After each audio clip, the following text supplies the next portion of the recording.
kelak di surga kita bisa berjumpa dengan mudah bersama Rasulullah SAW. Amin Allahumma amin. Kita masuk pada hikmah yang ke 106. Qala al-musannifu radhiyallahu anhu wa nafa'ana bihi fid dharain amin. La tutalib rabbaka bi ta'akhuri matlabik walakin talib nafsaka bi ta'akhuri adabik. La tutalib, janganlah engkau menuntut rabbaka kepada Tuhanmu bi ta'akhuri matlabika dengan lambatnya permintaanmu. Walakin talib, akan tetapi tuntutlah nafsaka kepada dirimu bi ta'akhuri adabik dengan lambatnya adabmu atau kurangnya adabmu.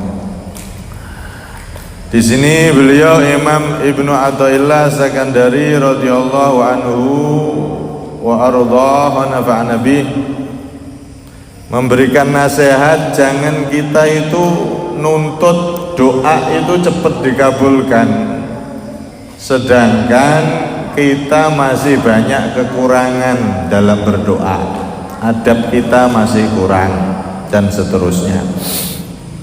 Kalau para wali yang kemarin diceritakan oleh Imam Ibnu Athaillah, mereka orang-orang yang tenggelam di dalam lautan cinta sama Allah hingga mereka terkadang tidak ingat siapa-siapa kecuali Allah, Allah, Allah. Yang diingat cuma Allah. Mereka para wali itu kebanyakan kalau minta sama Allah langsung dikabulkan. Kenapa? Karena memang adab mereka, dohir batin mereka itu memang soleh, memang bagus, sehingga cepat dikabulkan oleh Allah Subhanahu wa ta'ala. Lumrahnya para wali niku nek donga cepet dikabulno. Di daerah Tanggul, Jawa Timur niku ada seorang yang terkenal wali besar. Sampai sekarang kalau haul itu yang hadir bukan hanya orang Jawa Timur, bahkan orang luar Jawa, bahkan luar negeri hadir. Saya pernah hadir sekali, itu yang hadir banyak. Masjidnya di ujung sana, yang hadir sampai di ujung sana, saking akehnya itu. Ada seorang wali besar di Tanggul yang namanya Al-Habib Soleh bin Muhsin Al-Hamid, seorang habaib, seorang keturunan Rasulullah SAW. Niku di zaman hidupnya terkenal du'a'uhu kal barqil khatif. Doanya itu seperti kilat, saking cepetnya dikabulkan oleh Allah Subhanahu wa ta'ala. Dan itu buahnya, bahkan para pejabat-pejabat di dokumentasi sejarah niku banyak yang minta doa kepada beliau dan memang doa beliau itu manjur. Terkenal doanya seperti kilat, langsung dikabul oleh Allah Subhanahu wa ta'ala. Niku memang para wali, mereka orang-orang yang memang sudah sangat-sangat luar biasa di dalam adabnya saat berdoa sama Allah, di dalam ibadahnya kepada Allah, sehingga ketika mereka minta cepet langsung dikabulkan oleh Allah Subhanahu wa ta'ala. Niku para wali biasanya begitu, cepet dikabulno. Jaluk apa kadang tangannya diangkat, belum sempat diturunkan sudah kabul. Nah, untuk kita orang-orang biasa yang belum jadi wali, ya cuman jadi wali-wali daya atau wali murid gitu, maka kalau berdoa jangan nuntut cepet dikabulno sama Allah, tapi tuntutlah diri kita ini agar semakin baik lagi di dalam adab kita sama Allah terlebih dahulu. Memang Allah itu menjanjikan di dalam Al-Qur'an berfirman, wa qala rabbukum ud'uni astajib lakum. Wa qala rabbukum, dan telah berkata Rabbukum, Tuhan kalian, ud'uni, doalah kalian nih kepadaku, astajib lakum, maka niscaya aku akan mengijabah, mengabulkan lakum untuk kalian. Allah memerintahkan kita untuk selalu berdoa, dan Allah menjanjikan akan mengabulkan. Di ayat yang lain Allah SWT juga berfirman, wa idza sa'alaka ibadi anni fa inni qarib ujibu da'watad da'i idza da'an. Dan tatkala hamba-hambaku bertanya kepada engkau wahai Nabi Muhammad, bertanya tentang aku, maka jawablah, fa inni qarib, sesungguhnya aku maha dekat. Allah itu maha dekat terhadap semua hambanya. Ujibu da'watad da'i idza da'an, aku akan mengijabahi doa permintaan orang yang berdoa, idza da'ani, ketika dia meminta berdoa kepadaku.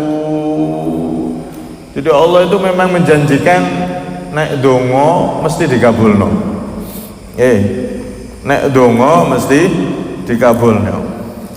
Dan memang Allah itu maha kaya. Bahkan disebutkan dalam hadis sahih, Allah Subhanahu wa taala berfirman dalam hadis qudsi, ya ibadi, wahai hamba-hambaku, lau anna awwalakum, andaikan sesungguhnya orang-orang awal dari kalian, orang dahulu dari kalian, wa akhirakum, dan orang-orang akhir dari kalian, orang dahulu yang sudah wafat ataupun yang akan datang, yang akan hidup, wa insakum, dan manusia kalian, wa jinnakum, dan jin kalian, qamu fi sa'idin wahidin, mereka berdiri meminta di satu tanah lapang, semuanya berkumpul di situ. Fasa'aluni, kemudian mereka meminta semua kepadaku. Fa'ataitu kulla insanin, lantas aku memberikan kepada mereka semua mas'alatahu, semua yang mereka minta. Mana qasodalika mimma indi, maka itu semua tidak akan mengurangi dari kekayaanku sama sekali, tidak akan mengurangi dari kemuliaan, keagungan Allah sama sekali. Illa kama yanqusul mukhitu idza udkhilal bahr, kecuali sebagaimana berkurangnya al-mukhit, jarum, ketika dimasukkan di lautan. Jadi ibarat anugerahipun Gusti Allah niku kayak lautan yang begitu luas. Andaikan semua makhluknya ini tanpa terkecuali, semuanya, manusia semuanya, dari Nabi Adam sampai manusia terakhir nanti dari kiamat, minta semua sama Allah. Yang hewan-hewan, semua jenis hewan, dari semut yang terkecil sampai yang terbesar, gajah atau dinosaurus, jaluk kabeh. Jin-jinnya, setan-setannya, malaikatnya, semua makhluk tanpa terkecuali, andaikan minta sama Allah, maka anugerah Allah, kekayaan Allah tidak akan berkurang, kecuali seperti jarum yang dicelup noten segoro, dimasukkan di dalam lautan, kemudian jarum itu diangkat. Kira-kira lautannya berkurang apa enggak? Ya enggak ada kurang sama sekali. Itu gambaran keagungan kekayaan Allah Subhanahu wa ta'ala, alias tidak kurang sama sekali, karena yang nempel di jarum itu enggak ngurangi sama sekali lautan, ya. Tidak sama sekali berkurang. Lagian yang diberikan kepada mereka itu juga semuanya adalah milik Allah yang diciptakan, dan permintaannya semua milik Allah Subhanahu wa ta'ala. Karena itu Allah maha kaya, Allah menyuruh hamba-hambanya untuk meminta kepadanya. Di dalam hadis Nabi SAW beliau juga mengatakan, innallaha hayyun karim yastahyi idza rafa'a ar-rajulu ilaihi yadah an yaruddahuma sifran khaibatan. Sesungguhnya Allah itu maha hidup, tidak akan pernah mati. Karimun, maha dermawan. Semua orang yang ada di muka bumi ini yang terkenal dermawan, belum ada apa-apanya kalau dibanding sifat kedermawanan Allah subhanahu wa ta'ala. Allah maha dermawan. Yastahyi, Allah itu malu jika ada seseorang yang mengangkat kedua tangannya, kemudian Allah tidak memberi hamba tersebut, kemudian Allah membiarkan hamba tersebut dalam keadaan dua tangannya kosong tanpa dikasih oleh Allah. Allah malu seperti itu, pasti dikasih oleh Allah subhanahu wa ta'ala. Cuman Allah itu kalau ngasih doa, ngabulkan doa niku ada beberapa cara. Di dalam riwayat niku satu, Allah subhanahu wa ta'ala ngasih sesuai permintaan hamba. Minta kaya, dikasih kaya sesuai permintaan. Satu. Ada kalanya doa itu dikabulkan oleh Allah dengan cara kedua. Apa itu? Disimpan kelak di akhirat baru diberikan, sehingga jadi pemberian yang lebih besar dari permintaan. Jadi derajat surga. Surga itu selama-lamanya. Tisu surga lebih baik daripada dunia seisinya. Karena itu ada riwayat orang yang ketika tahu doanya itu di dunia tidak dikabulkan, terus tahu ternyata dikabulkan di akhirat, jadi derajat di surga, sampai-sampai dia mengatakan, andekan semua doaku ditaruh di surga semuanya, ning dunia gak ono sing dikabulno ndak apa-apa, penting ning akhirat ternyata dikasih semua, nggak ada satupun doa kecuali diberikan oleh Allah, diijabah oleh Allah. Kalau tidak disimpan di akhirat, maka yang ketiga, cara ketiga yaitu apa? Allah menolak bala sebab doa. Jadi orang ini karena dia rajin doa, tapi doanya nggak sesuai permintaan, dia minta kaya tapi nggak kaya-kaya, dialihkan oleh Allah dengan cara yang ketiga. Apa? Dihindarkan dia dari bala. Yang semestinya dia naik motor kecelakaan, bahkan bisa parah, bahkan bisa mungkin dia sampai meninggal, karena rajin doa, doanya koyok nggak dikabulno sama Allah, tapi dia tetap doa, ternyata dia dihindarkan dari kecelakaan, dia dihindarkan dari penyakit yang sangat berbahaya. Tuh lihat orang-orang kaya itu, jantungan, terus nopo meneh, penyakit paru-paru, penyakit macam-macam, asam aurat, kaya-kaya tapi penyakitnya yo kaya, macam-macam tumpuk blek. Ya mending ngerapatek duwe tapi sehat walafiat. Syukur-syukur yo duwe akeh tambah sehat. Amin Allahumma. Kadang-kadang Allah ngasih doa itu sebagai tolak bala. Anaknya yang semestinya mau kena bala, misal kena penyakit yang berbahaya, nah karena dia rajin doa, anaknya awet sehat. Ya nek sakit ya mesti sakit, namanya orang hidup ya pasti sehat, sakit, sehat, sakit, sehat, sakit. Tapi nek sakit terus, sering sakit kan ya repot. Makanya kadang-kadang doa itu jadi tolak bala, akhirnya dia, keluarganya, anaknya, sak keluarganya dan orang-orang yang dicintai ini ku awet sehat. Awet sehat ini kan penting. Nek sehat gak awet, berarti lora, duit akeh ya ora enak kabeh. Sugih ya ora enak kabeh, gitu. Tapi nek awet sehat walafiat, sehat ini ku awet. Ibarat baterai gak ngedrop, gitu. Nah itu nikmat yang luar biasa. Nah kadang-kadang yang seperti itu, terhindar dari penyakit, terhindar dari bencana, terhindar dari musibah, terhindar dari bala, itu semua pemberian dari Allah sebab kita sering berdoa. Doa kita kayaknya nggak dikabulkan sesuai permintaan, tapi ternyata dikabulkan oleh Allah melalui dijadikan doa tersebut sebagai pagar, sebagai tolak bala untuk kita. Karena itu Nabi dalam salah satu riwayat pernah bersabda,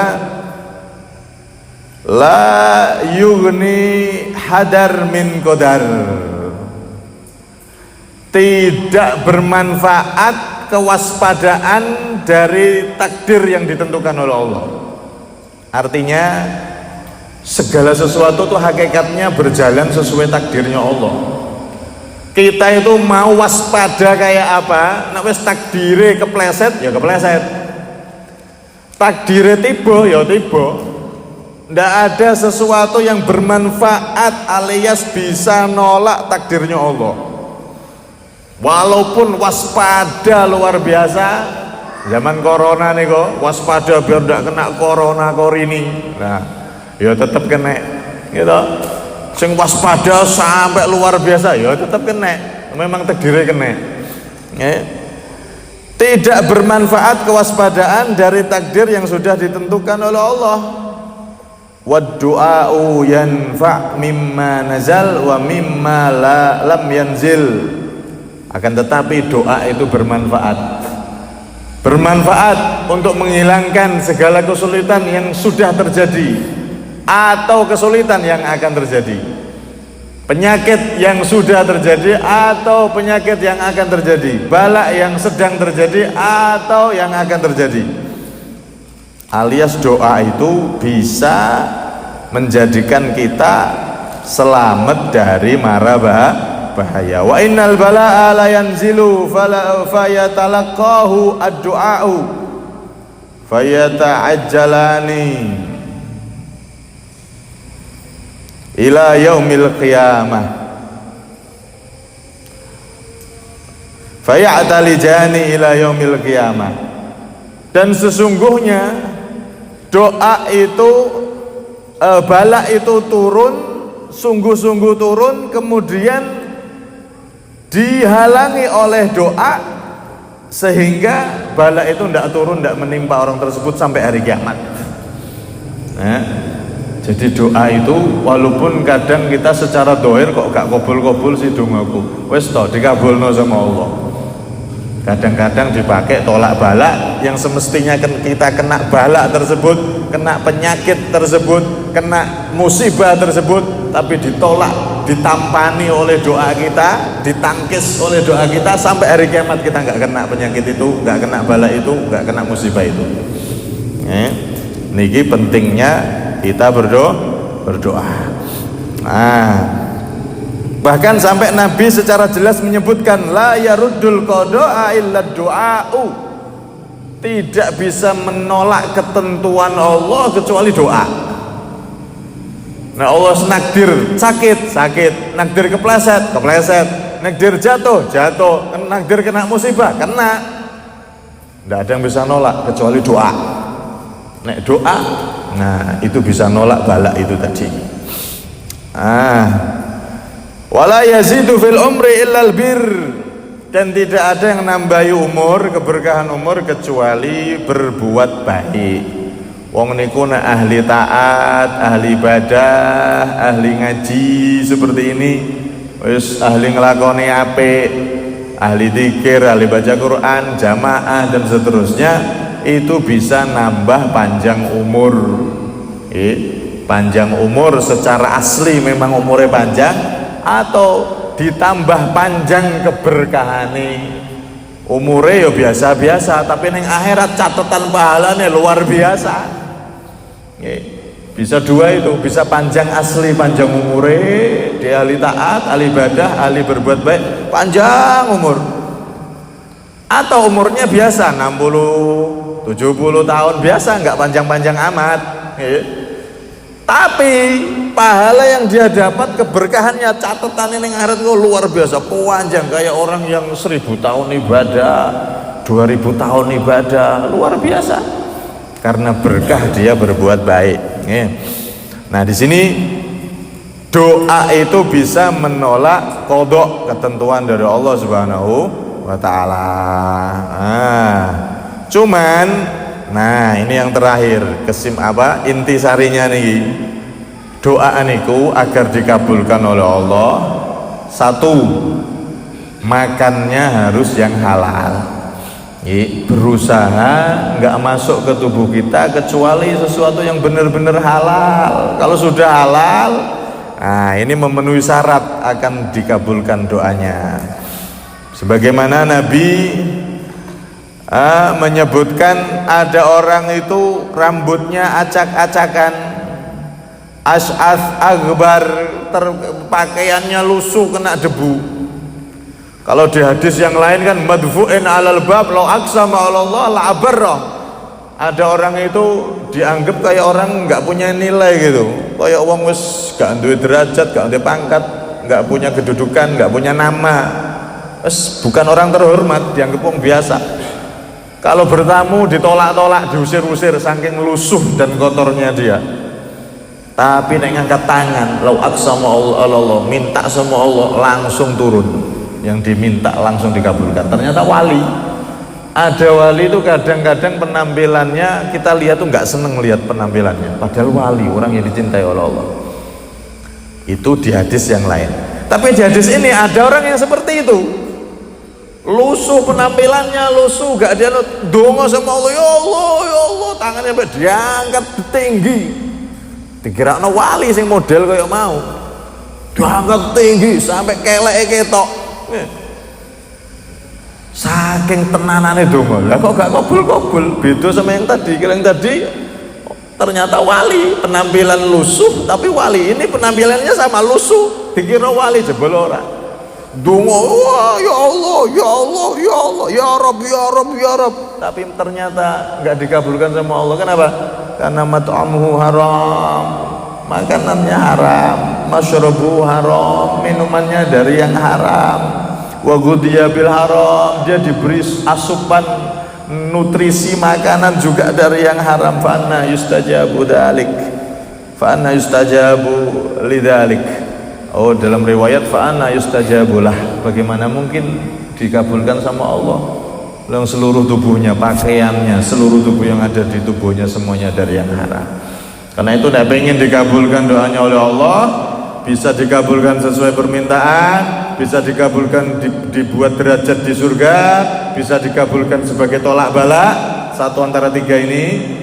Maka syarat pertama di antara syarat yang terpenting adalah makannya yang halal. Kemudian selain itu ada adab.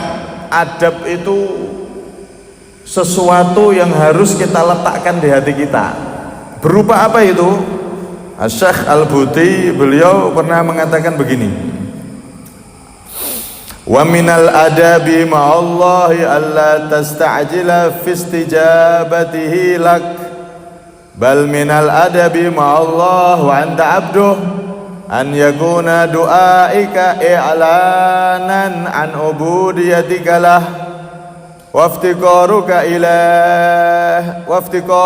ilah biqad'in nadari an istijabatihi aw adam istijabatihi lak. Termasuk adab hati yang paling penting kata beliau adalah apa? Jangan pengen cepet-cepet dan dikabulno dongane, alias jangan tergesa-gesa. Ojo mendesak sama Allah, ya Allah kabulkan permintaan saya, ya Allah cepet ya Allah. Ojo napa niku? Jangan tergesa-gesa di dalam berdoa. Ndak sopan itu namanya. Pokoke ya Allah kudu. Nah niku kurang adab, bisa menyebabkan ditolak doanya. Tergesa-gesa minta cepet-cepet, koyok-koyok pengen ngatur Gusti Allah, ya Allah setahun meneh ya Allah, ya Allah. Nah, ndak boleh seperti itu.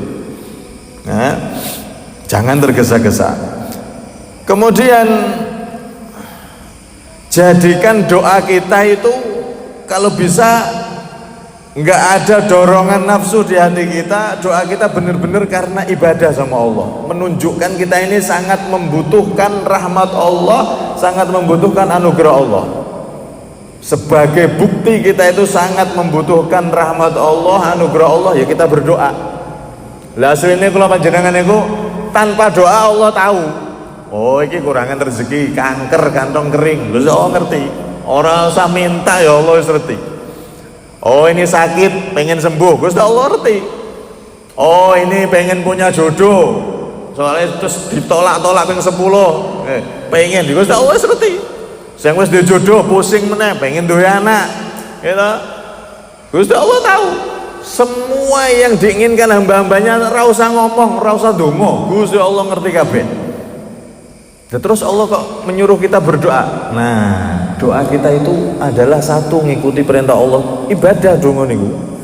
Ad-doa wal ibadah. Donga itu ibadah, bagian dari ibadah itu doa. Satu ibadah, nomor dua doa itu menunjukkan bukti kita itu benar-benar hamba yang nggak punya apa-apa. Hamba yang pengen dikasih oleh Allah. Makanya Imam Haddad mengatakan qad kafani ilmu rabbi min su'ali wa ikhtiyari fa du'ai wa ibtihali syahidun li biftikari qad kafani ilmu rabbi cukup Allah Maha tahu min su'ali wa ikhtiyari dari doaku, permintaanku, terus ikhtiarku, usahaku Allah sudah Maha tahu. Kita hamba ini nggak minta, nggak apa Allah serti kabeh. Kita butuh apa Allah tahu, pengen apa, minta apa Allah tahu. Tapi kenapa Allah menyuruh kita doa? Fa du'ai wabtihali. Doaku dan permohonanku sama Allah syahidun, ibarat seperti saksi. Nek kita disidang sama orang, kan kita disuruh menghadirkan saksi. Mana saksinya? Oh ini Pak, saksi saya nggak salah. Saksimu berapa? Oh 1, 2. Kalau semakin banyak saksi, kita menang, bisa selamat. Bahkan yang nuduh kita bisa kalah dia. Nek semakin saksi kita semakin banyak, maka kita menang. Begitu juga doa ini adalah saksi agar bahwasanya kita itu adalah hamba yang sangat butuh sama Allah, sangat ingin anugerah Allah. Berarti semakin kita banyak doa, semakin doa itu jadi saksi yang begitu banyak untuk kita bahwasanya kita benar-benar hamba Allah yang nggak punya apa-apa, hamba Allah yang pengen diberi oleh Allah Subhanahu Wa Taala setiap saatnya. Syahidul li biftikori. Ya, kalau sudah seperti itu, doanya itu untuk menampakkan kesaksian ibadah sama Allah. Dongone niku dongone karena manut Gusti Allah nyuruh dongo, aku dongo minta sama Allah atas dasar untuk menampakkan ibadah, saksi bahwasanya kita membutuhkan Allah, bukan atas dorongan nafsu pengen ya Allah cepet ya Allah, enggak. Tapi kita berdoa karena memang benar-benar doa ini ada termasuk ibadah yang diperintahkan oleh Allah. Dorongannya dorongan ibadah, bukan dorongan pengen segera dikabulkan ini itu enggak, tapi dorongan ibadah menunjukkan kita butuh sama Allah. Maka kalau sudah seperti ini pasti dikabulkan sama Allah Subhanahu wa Ta'ala. Nek semakin banyak doa kita, ya itu tadi pasti dikabulkan sama Allah. Kadang-kadang dikabulkan sesuai permintaan, kadang-kadang dikabulkan dibuat derajat nanti di surga, dan kadang-kadang tanpa kita sadari dijadikan doa-doa yang selalu kita panjatkan itu sebagai tolak bala, dan bala itu nggak sampai menimpa kita sampai hari kiamat. Kita dijaga dari bala-bala tersebut sebab berkah dikabulkannya doa kita oleh Allah Subhanahu wa Ta'ala. Makanya kalau kita minta, kalau bisa pakai doanya para ulama, pakai doanya para nabi, atau minta doa itu bisa wasilah dengan amalan-amalan tertentu. Contoh, wong niku nek pengen rezekine niku lancar, diantaranya ada riwayat disuruh dibaca sebanyak 100 kali setelah sholat Jumat. Kalau ini dibaca selama 100 kali, sebanyak 100 kali, maka nggak sampai Jumat depan insya Allah sudah diberi kecukupan oleh Allah, nggak kekurangan. Doanya Allahumma kfini bihalalika an haramik wa aghnini bifadlika amman siwak. Itu aja, pendek. Nah, biasanya sing riwayat yang dibaca itu kan panjang, ini pendek aja. Allahumma kfini bihalalika an haramik wa aghnini bifadlika amman siwak. Baca 100 kali selesai sholat Jumat. Nah, niku sudah saya buktikan. Nek kula maca seminggu niku aman. Ya, enggak kanker, kantong kering aman. Tapi nek mboten maca, wah kadang-kadang rada pusing. Ya. Nah, niku ada amalan 100 kali seperti itu. Ditambah ada juga, jadi doa niku paling bagus pakai yang sudah diajarkan oleh Nabi atau diajarkan ulama. Kalau bisa, kalau enggak ya minta sesuai doa kita nggak apa-apa. Cuman kalau bisa niru. Di antaranya lagi biar lancar dikabulkan rezekinya baca solawat, minta melalui solawat. Solawatnya tapi begini khusus. Allahumma sholli wa sallim wa barik ala sayyidina Muhammadin karimil abai wal ummahat. Ini dibaca sebanyak-banyaknya. Oke, bisa 100 kali, bisa 300, terserah. Semakin banyak rezeki ini. Insya Allah semakin dilancarkan. Itu juga sudah saya buktikan. Nek maca sholawat sing model ini enten yo lancar. Allahumma sholli wa sallim wa barik ala sayyidina Muhammadin karimil abai wal ummahat. Hafal betul? Ayo bareng. Bismillahirrahmanirrahim. Allahumma sholli wa sallim wa barik ala sayyidina Muhammadin karimil abai wal ummahat.